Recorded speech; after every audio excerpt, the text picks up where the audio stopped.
जनता आपको पलटू राम के नाम से पुकारती है। हम तो नहीं बोल रहे थे। और मैंने और क्या कहा, मैंने ये कहा था कि जिस तरह से सांप प्रतिवर्ष केचुल छोड़ता है महोदय, उसी तरह से हमारे राज्य के माननीय मुख्यमंत्री जी प्रत्येक वर्ष अपना चोला बदलते हैं और सत्ता बदलते हैं। उतना ही नहीं, इसी कैंपस में दो ऐसे मंत्री के बंगला है जो अनाधिकृत रूप से ऑक्युपाई किए हुए हैं। क्या हैसियत से आप ऑक्युपाई किए हुए हैं?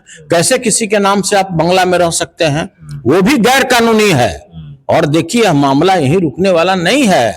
और आप अच्छी तरह जानते हैं, भले ही सरकार के नजर में उसके आंख में अकमन का दूध पड़ा हुआ हो, जनता के आंख के अकमन दूध नहीं पड़ा हुआ है। जनता सब देख रही है कि भाई आपके यहाँ दो तरह का कानून चलता है। सत्तारूढ़ पार्टी के लिए अलग कानून है और जो विपक्ष में लोग बैठे हुए हैं उनके लिए आपका एक अलग कानून है।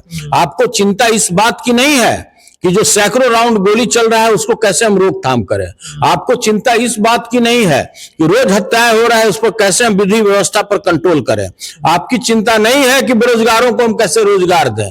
आपकी चिंता नहीं है कि जिस तरह से दिन दहाड़े बैंक रॉबरी हो रहा है उसको हम रोकथाम करें। आपकी चिंता है कि किस तरह से हम डॉक्टर सुनील कुमार सिंह को रोड पर उसका सामान फेंक करके उसको बेइज्जत करें। अरे सुनील कुमार सिंह को इशू है क्या आप ही के इस राज्य के लिए? आप मेरा सदस्यता ले लिए, फिर भी आपका जो कलेजा में जो आग धधक रहा था शांत अभी तक नहीं हुआ। आपको अभी तक ईगो सेटिस्फेक्शन नहीं हुआ। आप बिस्कमान में प्रशासक गलत तरीके से बैठा दिए, फिर भी जो आपका ईगो है उसका सेटिस्फेक्शन नहीं हुआ। तो भाई हम जानना चाहते हैं कि आप हमको क्या और कर सकते हैं। आप हमको हिंद महासागर में फेंक दीजिएगा? कहां ले जाइएगा? हमको यहां से तरीपार कर दीजिएगा? क्या कर दीजिएगा? तो भाई देखिए, यह जो बिल्कुल जो काम है जो सरकार का, इसको किसी चीज की चिंता नहीं है। केवल अपने विपक्षियों से इसका बदला लेना इसका मुख्य उद्देश्य है।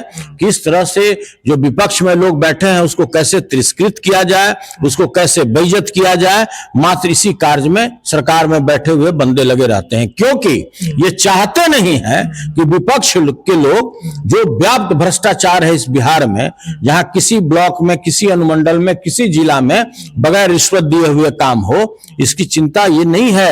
ये चाहते नहीं है कि इस बात को उजागर कोई करे। ये चाहते नहीं कि विपक्ष इनके मुद्दों, जीवंत मुद्दों को उठाए। विपक्ष के लोगों को इसलिए तिरस्कृत किया जाता है कि आप बेरोजगारों की आवाज क्यों बुलंद करना चाहते हैं। तो देखिए, अंधेर नगरी चौपट राजा, टके शेर खाजा, टके शेर भाजा, वो स्थिति इस बिहार की है। और कोई कहे ना कहे, यह बात को कबूल करना पड़ेगा कि बिहार में कहीं ना कहीं भगवान हैं, प्रभु हैं, परमात्मा हैं, खुदा हैं। ये मानना पड़ेगा आपको। अन्यथा जो अचेता अवस्था में माननीय मुख्यमंत्री पड़े हुए हैं, कहीं ना कहीं से रूप से मानसिक रूप से बीमार हो चुके हैं, अस्वस्थ चल रहे हैं। और बिहार का राजपट कैसे चल रहा है भाई? कौन चला रहा है नेपथ्य में?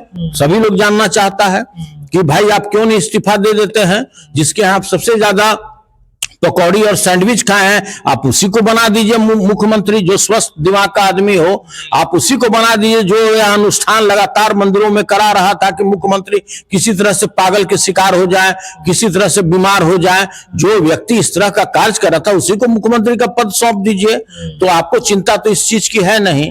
मतलब तो उनके ही लोग टारगेट कर रहे हैं। उन्हीं के लोग ही, उन्हीं के कारण वो बीमार चल रहे हैं। उन्हीं के कारण मानसिक रूप से बीमार हो चुके हैं। उन्हीं के अनुष्ठान के कारण माननीय मुख्यमंत्री जी की ऐसी स्थिति बन गई।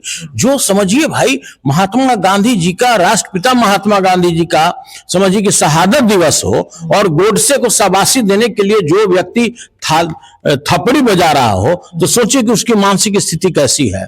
सोचिए कि उसकी मानसिक स्थिति कैसी है जो बिहार विधानसभा में और बिहार विधान परिषद में जिस तरह का महिलाओं के प्रति अमर्यादित शब्दों का प्रयोग किया। सोचिए कि उसकी मानसिक स्थिति क्या है। इसके अलावा कुछ बचा क्या? जो हाल तक भाजपा के लोग, जो भी केंद्रीय दो मंत्री हैं, किस तरह के भाषा का प्रयोग करते थे माननीय मुख्यमंत्री जी के लिए। सोचिए उनकी मनोदशा क्या है। वो लोग क्या कहते थे कि इनको आज आरोग्यशाला में जाना चाहिए, इनको मानसिक इलाज कराना चाहिए, और आज उन्हीं के गोद में बैठ करके लल्ला लल्ला लोरी और दूध की कटोरी कर रहे हैं। तो देखिए, हमको कुछ नहीं कहना है। हमारा यही कहना है कि इस राज्य में दो तरह का कानून चल रहा है। जो गलत तरीके से आवास को कब्जा किए हुए हैं उनके लिए एक अलग कानून है, और जो नियमानुसार भी अगर कोई आदमी किसी आवास में है तो उसको कैसे खाली कराया जाए, इसी दिन रात इसी उधेड़-बुन में राज्य सरकार लगी रहती है। फिर भी ये तो बहुत छोटा मामला है। मेरा ये कहना है कि आज राज्य के किसानों को 266 रुपए 50 पैसा पर यूरिया मिलना चाहिए, आज उसको 600 रुपए में ब्लैक लेना पड़ता है। सरकार को इसकी चिंता नहीं है। सरकार को इसकी चिंता नहीं है कि आज बेरोजगारों को कैसे रोजगार दिया जाए। आप देख रहे हैं कि बीपीएससी के जिस तरह से लोग हड़ताल पर बैठे हुए हैं, अनशन पर बैठे हुए हैं, पुलिस कैसे बर्बरता के साथ उनको लाठी से मार मार कर खदेड़ रही है। आपका कोई ऐसा बहाली नहीं है बिहार में जो गलत तरीके से नहीं किया जा रहा है। क्या कारण है कि 38 जिले में मात्र एक ही जिले के सारे लोग बहाल होते हैं? इस पर भी बहुत सोचने का विषय है इस राज्य के लोगों को। चलिए देखिए, तो आरजेडी के पूर्व एमएलसी हैं सुनील सिंह सर, उन्होंने कह दिया है कि नीतीश कुमार को लेकर के कि भाई उनके आसपास और उनके साथ रहने वाले लोग ही नहीं चाहते कि नीतीश कुमार मुख्यमंत्री पद तक अब बने रहें, और साथ ही साथ इनका जो आवास खाली हुआ है इस पर भी इन्होंने कड़ी प्रतिक्रिया दी है। फिलहाल के लिए इतना ही। जुड़े रहिए अपने चैनल पर, अपनी राय आप कमेंट पर रख सकते हैं। अभी तक आपने चैनल को सब्सक्राइब नहीं किया है तो सब्सक्राइब जरूर कर लीजिएगा। बहुत बहुत धन्यवाद। खुशखबरी खुशखबरी खुशखबरी। न्यू सोनी अलंकार नव वर्ष में आपके लिए लाया है एक से बढ़कर एक सोने और चांदी के सुंदर आभूषण। हाजीपुर मरई रोड स्थित संस्कृत महाविद्यालय के सामने स्थित न्यू सोनी अलंकार अपने शुद्धता के लिए मशहूर प्रतिष्ठान है। कम समय में इस प्रतिष्ठान ने ग्राहकों के बीच अपनी एक अलग छाप छोड़ी है। अगर आप भी सुंदर और आकर्षक आभूषण लेना चाहते हैं तो एक बार न्यू सोनी अलंकार हाजीपुर में ज़रूर पधारें। स्थान न्यू सोनी अलंकार मरई रोड संस्कृत महाविद्यालय के सामने।